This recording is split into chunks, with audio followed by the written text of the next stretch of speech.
सबसे पहले तो ईद मुबारक है। और क्या आपकी तरफ से पैगाम है पूरे मुल्क भर को, और जो पश्चिम एशिया में भी चल रहा है उसको लेकर आपका क्या प्रतिक्रिया है? ईद के मुबारक मौके पे मैं देशवासियों को मुबारकबाद देता हूँ कि अमन लाए, खुशियाँ लाए। और इसके साथ दूसरा भी पाक पवित्र महीना नवरात्रों का भी शुरू है। ये देश को बुलंदियों पे, ऊंचाइयों पे ले जाए, आपसी प्यार, मोहब्बत, भाईचारा बढ़े। और नरेंद्र मोदी जी को इतनी ऊपर वाला ताकत दे कि ये जो संकट है वेस्टर्न एशिया का, इस पे, इससे जो लोगों में अफेक्ट हुआ है, इस पे, इससे बाहर आने की ताकत दे ऊपर वाला।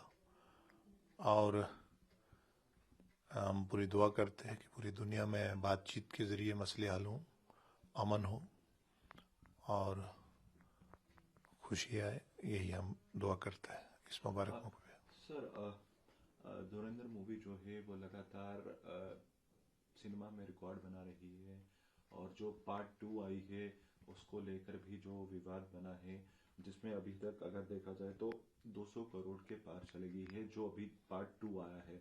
आप किस तरह से देखते हैं जो उसमें पेट्रोलिज्म दर्शाया गया है, उसमें जो एंटी इंडिया मूवमेंट्स थी वो भी दर्शाई गई हैं?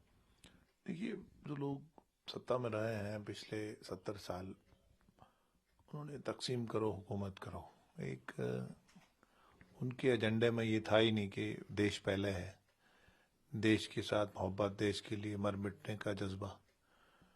तो इस तरह की मूवीज से मालूम होता है कि देश की जनता, देश का जुआ, देश का नौजवान सच्चाई और हकीकत के करीब रहना चाहता है, देखना चाहता है। और देश के लिए हर नागरिक को जज्बा रखना चाहिए मर मिटने का। सर, दूसरी तरफ प्रियंका गांधी जो है उन्हें असम की कमान जो है उनके हाथ सौंपी गई है, मगर उसके बावजूद भी कांग्रेस के कुछ नेता जो हैं वो कांग्रेस पार्टी से अलविदा कर रहे हैं। ये किस तरह का ये आप कांग्रेस कांग्रेस को एक तो मैं से हम में आना पड़ेगा। वजीर आजम साहब भी एक मजबूत अपोजिशन चाहते हैं देश में, लेकिन कांग्रेस कहीं ना कहीं कांग्रेस में लीडरशिप का क्राइसिस है, फैमिली का, पॉलिटिक्स से बाहर नहीं आ पाई। अभी उनको ये मालूम नहीं है कि देश पहले है, पार्टी पहले है। तो उनको चेंज लानी पड़ेगी, क्योंकि कांग्रेस का कैडर जो है वो डगमगाया है, डिमोरलाइज है, और कोई दिशा दशा नहीं है। अब सर, ममता दीदी ने अटैक करा है बीजेपी पार्टी पे। उन्होंने बीजेपी पार्टी को चोर, गुंडा और गद्दार पार्टी जैसे शब्दों का इस्तेमाल करा है। उन्होंने कहा कि मोदी जी अधिकार छीन रहे हैं वहां के लोगों से। जब जनता छोड़ देती है किसी भी नेता को तो बुखलाहट सामने है। बंगाल की जनता ने मन बनाया है वजीर आजम साहब के हाथ मजबूत करने का। सर, इसके साथ साथ मोहन भागवत जी का भी एक स्टेटमेंट आया है। मोहन भागवत जी का ये कहना है कि जो पश्चिम एशिया में चल रहा है, दुनिया के कई देशों को भरोसा है कि ईरान इजराइल की जंग जो है वो भारत खत्म कर सकता है।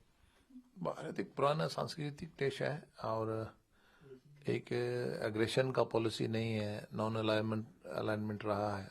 और खासकर वजीर आजम साहब के टेक ओवर के बाद 2014 के बाद देश में एक स्टेचर बढ़ा, दुनिया में एक स्टेचर बढ़ा है वजीर आजम साहब का। और डिप्लोमेसी पे, भाईचारे पे भारत ने एक छाप रखी है, दुनिया की तीसरी बड़ी ताकत बनने जा रहा है।